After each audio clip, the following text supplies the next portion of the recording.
चचेरे भाई के लड़के थे। बिल्कुल सही कहा। दशरथ जी के चचेरे भाई के सुपुत्र थे चंद्रसेन, अयोध्या में निवास करते थे। कहा कि महाराज चंडवेगा इनका नाम क्यों पड़ गया? तो इनको श्राप लग गया था। श्राप? ये इतने बड़े राजा थे, इतने बड़े राजा थे। भाई अयोध्या के जितने भी हुए सूर्यवंश में वे सब राजा हुए, महाराजा हुए, धनवान हुए। एक दिन की बात कि चंडवेगा संगम के पास में पहुंच गए। वहां सांडिल्य मुनि तपस्या कर रहे थे। सांडिल्य दो हुए। सांडिल्य मुनि तपस्या कर रहे थे। वहां सांडिल्य मुनि तपस्या कर रहे थे तो इनकी पत्नी अंदर कुटिया में बैठी बैठी इनके लिए फलाहार की व्यवस्था कर रही थी। एक दिन आखेट खेलते खेलते चंडवेग जी अर्थात राजा चंडवेग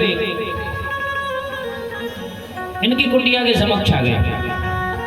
इनकी कुटिया के समक्ष जैसे ही आए तो इनकी नजर जब सांडिल्य मुनि की पत्नी सौदामिनी पर पड़ी तो आसक्त हो गए। अब ये तो इनको मद था कि हम तो राजा हैं, एक बार इनसे कहेंगे तो यह आ जाएंगे हमारे पास। इतने आसक्त हो गए, इन्होंने जाकर के उनके सामने ही सौदामिनी से कहा, हे सौदामिनी सुंदरी, तुम इस कुटिया में कर क्या रही हो? कहा सौदामिनी ने अपना परिचय दिया कि मैं सांडिल्य मुनि की पत्नी हूं और पतिव्रता हूं।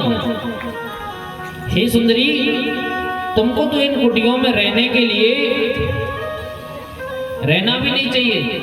तुम्हारा रहने का स्थान तो राजा महाराजाओं के यहाँ होना चाहिए और मैं अयोध्या का राजा हूं, चंद्रसेन मेरा नाम है। सौदामिनी ने कहा कि देखो राजा साहब, आप जहां के भी राजा हो, लेकिन मैं एक पतिव्रता हूं, मैं सांडिल्य मुनि की पत्नी हूं। पर कहते हैं जब व्यक्ति की बुद्धि मलिन हो जाया करती है और जब कामासक्त में अंधा होकर के जाकर के सांडिल्य मुनि से पूछा, हे मुनि, आपकी जो पत्नी है यहाँ रहने योग्य नहीं है, इन कुटियों में रखना श्रेष्ठ नहीं है। आपकी आज्ञा हो तो मैं अयोध्या लेकर के चला जाऊं। सांडिल्य मुनि ने कहा कि देखो राजा, आप तो बड़े प्रतापी राजा हो, आपको यह कार्य करना उचित नहीं है। इनकी अवहेलना कर दी, इनकी बातों को निरादर कर दिया राजा चंडवेग ने और अपने बलपूर्वक हट से यह सौदामिनी को ले जाने लगा। तो सौदामिनी को जब ले जाने लगा तो सौदामिनी ने इनको श्राप दे दिया कि तुम्हारी जो हरकत है वह चांडालों के समान है और चंडालों के समान तुम्हारी ये हरकत है, तो जाओ तुम चंडाल हो जाओ। अब विचार करना, राजा चंडवेग को चंडाल की तरह तुरंत उनका शरीर होने लगा, विकराल शरीर होने लगा। जब यह शरीर को धारण किए हुए अयोध्या की तरफ गए तो जिन्होंने भी इनको देखा सब लोग उपहास करने लगे। अरे ये वही राजा है, अपना राजा है जो चंडवेग हुआ करता था, अपना नाम चलाया करता था। ये आज एक किसी स्त्री पर आसक्त होकर के चांडाल की योनि प्राप्त कर ली है। ऐसे राजा को धिक्कार है। सब लोग धिक्कार करने लगे और जब धिक्कार करने लगे तो फिर क्या हो? पर मंत्री बहुत दिन तक इनके साथ में रहे तो मंत्रियों ने कहा कि गुरु के पास चलना चाहिए, नहीं तो इसकी उपासना होगी। मंत्री साथ में लेकर के गए उसी चंडवेग को जो चंडाल के रूप में हो गया था गुरु वशिष्ठ के यहाँ। गुरु वशिष्ठ से पूछा, महाराज इनको श्राप मिला है, किसने श्राप दिया है? कहा सांडिल्य मुनि की पत्नी सौदामिनी ने इनको श्राप दे करके चंडाल का श्राप दे दिया है। ये चंडाल को प्राप्त हो गए हैं, क्या करें? इनकी गति कैसे होगी, सदगति कैसे प्राप्त होगी? तब वशिष्ठ जी ने कहा है कि नर्मदा के रेवा तट पर जाओ और माँ भगवती की आराधना करके चंडिकेश्वर भगवान की स्थापना करना, जिससे इनको पुनः अपना शरीर प्राप्त हो जाएगा। तो वही चंडवेग नदी बन करके बहा है, तब चंडवेग का संगम प्राप्त हुआ है और यहाँ पर चंडिकेश्वर भगवान की स्थापना हुई है। बोलिए चंडिकेश्वर महादेव की। इसके ही आगे गंगेश्वर घाट है। गंगेश्वर घाट से मोरध्वज तीर्थ, आपसे निवेदन करूं, मोरध्वज तीर्थ पर आपने मोरध्वज की कथा को श्रवण किया होगा। मोरध्वज तीर्थ जहां अपने बेटे को भी आरे से चीर करके सदगति प्राप्त कर ली थी। हम और आप विगत 5 दिनों से, आज 6वां दिन है ना, 5 दिनों से तो हम लोग सुन चुके थे। आज 6वां दिवस है, तो 6 दिनों से हम और आप मिलकर के माँ भगवती की रेवा के पावन घाटों की मंगलमय कथा को श्रवण कर रहे थे। और उससे पूर्व में कल श्री नर्मदा पुराण का विश्राम है।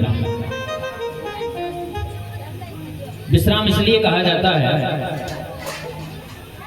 कि कोई भी कथा हो, 18 पुराण हो, 18 उपनिषद हो, या वेद हो, वेदांत हो, साहित्य हो, कुछ भी हो, कथाएं कभी पूरी होने वाली नहीं है। इसलिए कहा जाता है विश्राम। तो कल विश्राम दिवस है, तो जितने लोग आए हैं इतनों से बढ़कर के आना है। क्या आप लोग बढ़कर के आए, क्योंकि कहते हैं जो 6 दिनों से कथा ना सुना हुआ हो, विश्राम दिवस की मंगलमय कथा को सुनता है तो उनको 7 दिनों का फल प्राप्त हो जाता है। कोई सी भी कथा हो, कोई सा भी पुराण हो, जिसने विश्राम दिवस की मंगलमय का गाथा को सुना है, उनको 7 दिनों की कथा का फल प्राप्त हो जाता है। और जब 7 दिनों का हमको फल प्राप्त होता है तो उस दिन हम लोगों को क्या क्या प्राप्त होता है, विचार करना। एक तो भंडारी की प्रसादी मिलती है कि नहीं मिलती? कहीं भी चले जाना, जब अंतिम दिवस विश्राम दिवस होगा तो उस दिन तो भंडारा होगा कि नहीं होगा? हर जगह भंडारा होता है, तो यहाँ भी भंडारा होगा। तो मैं निवेदन करूंगा आपसे कि कल जो विश्राम दिवस है तो आप ज्यादा से ज्यादा संख्या में आओ। और जिसको ना पता है, किसी को, कई लोगों को पता ही नहीं है कि कथा चल रही है, तो जाकर के तुम लोग भी कह दो कि कल अंतिम है, विश्राम दिवस है, तो चलो कम से कम आपके कहने से भी किसी का पुण्य उदय हो जाए। आपके कहने से भी पुण्य उदय अगर किसी का हो जाता है तो आप तो बड़ भागी है ना। तो अंतिम दिवस की कथा को सुनना बहुत लाभदायक होता है। और विश्राम दिवस की मंगलमय कथा का प्रसाद लेना, समझ लेना समस्त कार्यों की समृद्धि हमको प्राप्त हो गई। तो मैं निवेदन कर रहा था कि माँ रेवा के पावन तटों पर बहुत भक्ति भाव होता है। और माँ रेवा तो ऐसी है कि आपके सारे मनोरथों को पूर्ण करने वाली है। आज एक बात और बताऊं निवेदन कि जो गंगेश्वर तीर्थ है, साक्षात गंगा मैया यहाँ करके पधारी। आज नर्मदा मैया का स्वरूप हम लोग और आप लोग भी देखने को मिलेगा। हम लोग कितने बड़े भाग्यशाली हैं कि नर्मदा मैया का स्वरूप कैसा होता है। तो हम लोग एक चित्र और एक सुंदरता, 2 भावों में बांटा करते हैं। एक तो चित्र की जो सुंदरता होती है उसको देख करके मुग्ध हो जाते हैं। दूसरी, उस बालिका के स्वरूप में माँ नर्मदा का जब दर्शन किया होगा तो मार्कंडेय भगवान कितने प्रसन्न हुआ करेंगे या हुआ करते थे कि माँ रेवा का कितना पावन विग्रह है, उसको दर्शन के लिए आंखें तो सबकी तड़पती होंगी। तो आज उसी नर्मदा मैया का, उन्हीं में माँ गंगा का, उन्हीं में माँ सरस्वती का, उन्हीं में माँ कावेरी का, उन्हीं में माँ कबीरा का, उन्हीं में माँ सरस्वती का, उन्हीं में माँ प्रयागराज का सबका दर्शन हमको करने को मिलेगा। आज गंगा मैया भी यहाँ नर्मदा मैया के पावन तट पर आई हैं। तभी तो कहा है कि है नर्मदा तो, है ना, कलयुग की गंगा। बताइए आप लोग, गंगा कहाँ उत्तर प्रदेश में है? उत्तर प्रदेश में है, लेकिन आज वही उत्तर प्रदेश की माँ गंगा अपनी रेवा तट पर आई है और गंगेश्वर तीर्थ कहलाया है। तो बड़े भाव से आप लोग भी बड़े भाव से गाइए कि माँ गंगा तू है कलयुग की गंगा, दर्शन से तेरे मन हो जाए। तू है कलयुग की गंगा, दर्शन से तेरे मन हो जाए। तू है कलयुग की गंगा, दर्शन से तेरे मन हो जाए।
माताएं बहनें पुरुष वर्ग जो भी माता बहनें माँ भगवती नर्मदा जी की पूजन करना चाहता है वो कृपया एक एक करके आते जावे और भजनों का आनंद लेते आवे।